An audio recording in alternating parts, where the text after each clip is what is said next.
بسم الله وعلى بركة الله. اليوم حبيت ندير كاطو خفيف لقيت العصر بالكرموس اللي هو التين، وفي نفس الوقت راح نعت لكم الطريقة اللي نرقدوا بها الكرموس للشتاء. عندي 2 كيلو.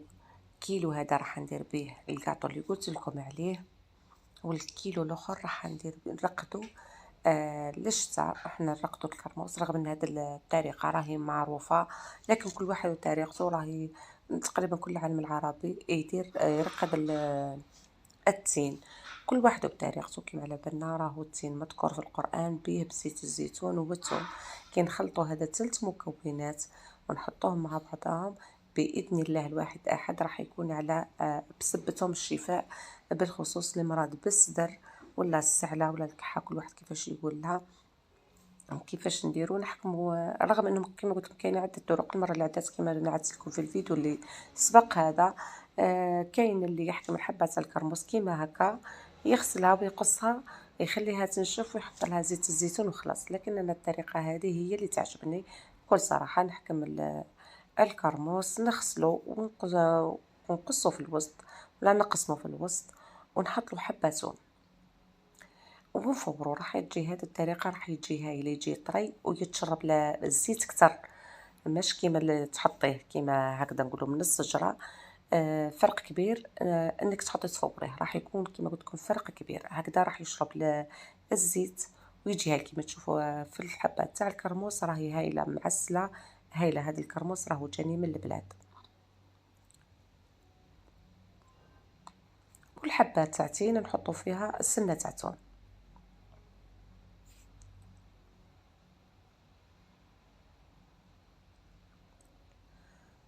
كما قلت لكم هذه الطريقه من بكري وهي كاينه، يرقدوها يخبيوها يرقدوا التين ويخبيوها للشتاء. كما على بالكم الشتاء فيه المرض بزاف، تاع السعلة واللاغريب. هذا هو البلغم يدير. هذه هي افضل طريقه. الصباح على الفراغ ياكل الانسان حبيبه ولا زوج فيها 100 بركه. نحطوا الكرموس تاعنا يفور مده من 15 دقيقه حتى 20 دقيقه، حتى كي تمسيه تلقايها طري تعرفيه بلي راهو طاب.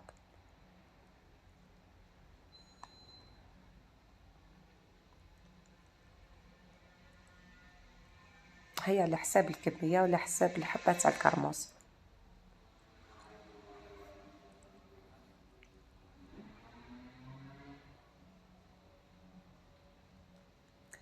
كيما راكم تشوفوا راهو طايب. لهنا زبده، لهنا نطفيو عليه ونروحوا. هذه العلبه اللي راح نحطوا فيه افضل حاجه تحطوا كيما نقولوا كانوا يحطوا فيه البلارات. اللي ما عندهاش بلاره تشوف هذه العلب الزجاجيه راهي من لازم يكونوا سجاج. احسن حاجه كما قلت لكم تكون سجاج. بكري كانوا يحطوه في البلارات، دركا كاين هاد العلب تاني تاع السجاج تقدر تحطي فيهم. هاد العلب راني شريتهم من ليدل راهم هايلين.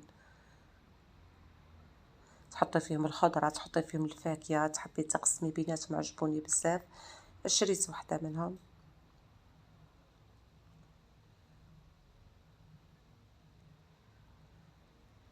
لأن هادي باه تقسمي العلبة على زوج. لهنا نحطو الكرموس تاعنا وهو سخون، ما خليتوش برد.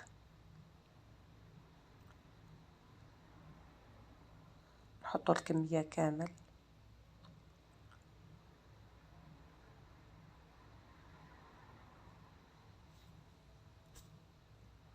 ونضيفو له الزيت. والزيت لهنا كي نضيفوه بكمية كبيرة، لازم نغطيو الكرموس تاعنا كامل.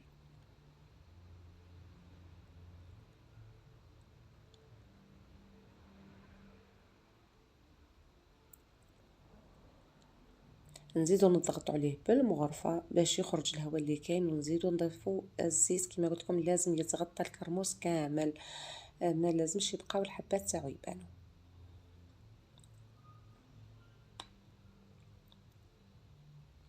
لازم الزيت يغطي الكرموس.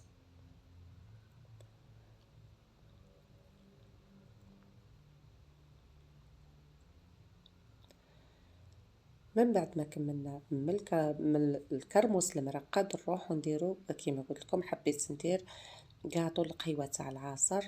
بدل من ما فين احنا دايما نديرو هاد النوع من الحلويات نديروهم بالغرس ولا باللوز. المرة هذه أنا حبيت نديرو بالكرموس، وبالفعل جا هايل. في هذا الوقت راني حطيت الكرموس تاعي يفور بنفس الطريقة. راهو الوقت من 15 دقيقة حتى ل20 دقيقة، كما قلت لكم ممكن أكثر. المهم لازم الكرموس تاعنا يكون طايب، لأنه كل واحد الشعلة تاعو كيف راح تكون تاع النار. كاينه اللي دليله، كاينه اللي قاويه. لهنا كل واحد وكما يقولوا والنار نتاعو. انا لهنا بعد 24 دقيقه راني نحيته كان طايب كما تشوفوا. اول حاجه نديروه هو سخون، لازمني نرحيه باش يترحى لي، ما يطولش وما يعذبنيش، لازم يكون سخون.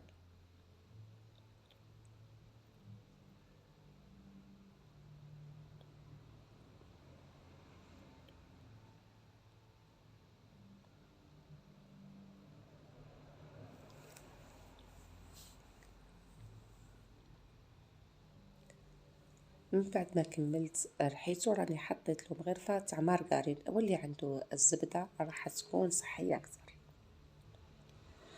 لهنا حطينا هاد المغرفه تاع الزبده باه كي نطيبوا الكاطو تاعنا ما يبش الكرموس تاعنا لداخل. زدت نسمتو بشويه تاع قرفه، نحاولوا ندخلوا الزبده والقرفه ونعجنوه شويه مليح.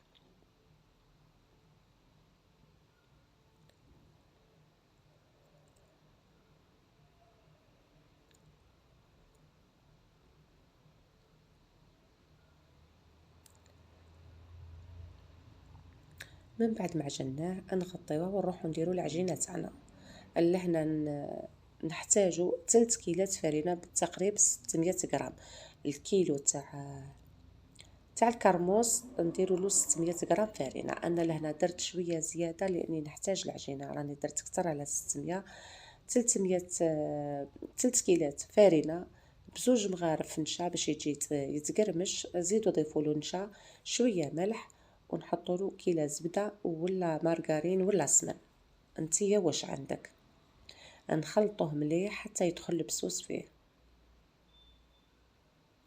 وهذه هي الطريقة ان نحكو الفارنة ولا الدقيق بين يدينا باه يدخلها البسوس.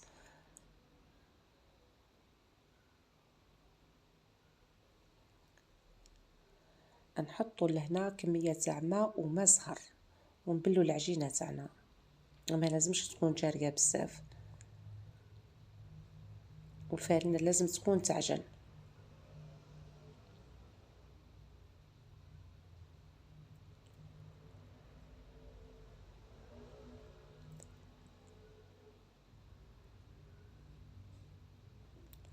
من بعد ما عجناها كما يقولوها نديروها خبيزات صغيرين.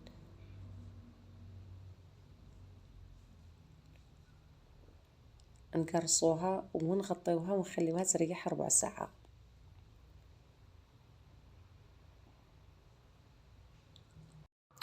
نغطيوها ونخليوها.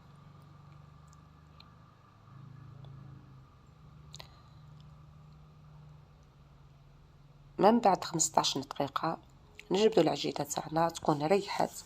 اللي عندها الماشينه تاع التريده راح تخدم بها، راح تعاونها. انا لهنا قلت لكم الكميه راهي قليله، درتها غير بالقنوط كما راكم تشوفوا، راهي سهله والعجينه تمشي. نحط لها شويه نشا ونقرصوها. ولهنا الشكل كل وحده كيف تحب دير الشكل، راهي ماهيش حاجه اللي لازم نديرو نفس الشكل. كل واحد كيما حابه تشكل دير. انا لهنا جبت كاس تاعي هذا شويه كبير وخدمت به، رغم اني درت 3 اشكال. لهنا الحبه تاع الكرموس، العجينه تاع الكرموس لازم تكون 25 غرام على حساب الحبه اللي راح ديريها. تحبي ديريها صغيره راح تنقصي. هاد الكاطو كامل يديروه باللوز ولا بالجوز بالكاوكاو ولا حتى بالغرس. انا المره هذه فضلت اني نديرو بالكرموس، نبدل الذوق شويه وجا هايل بالفعل.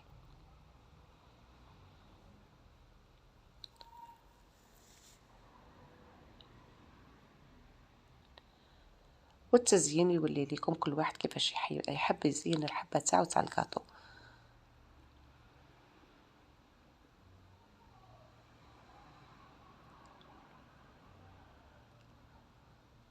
أنا لهنا استعملت الطابعة تاع عباد الشمس.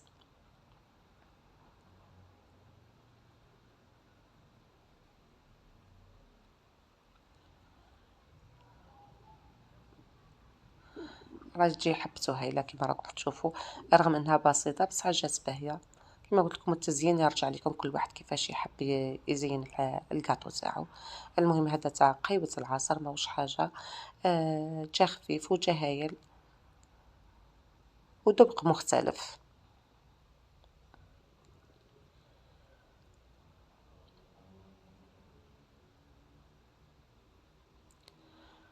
وهذه الكمية اللي تحصلت عليها كما قلت لكم، درت أشكال أخرين ساهلين كل واحد كيفاش يحب يدير. نحطه في درجة الحرارة 180، يطيب من تحت نزيدو نطيبوه من فوق. اللي تحبو حلو تحط له الغرز في العسل، اللي تحبو كيما انا ماشي حلو تخليه كيما هكا. هذه هي الوصفة تاعنا تاع اليوم، الى اللقاء، نتلاقاو في فيديو خلاف. الف تحية وسلام لكل الاحباب.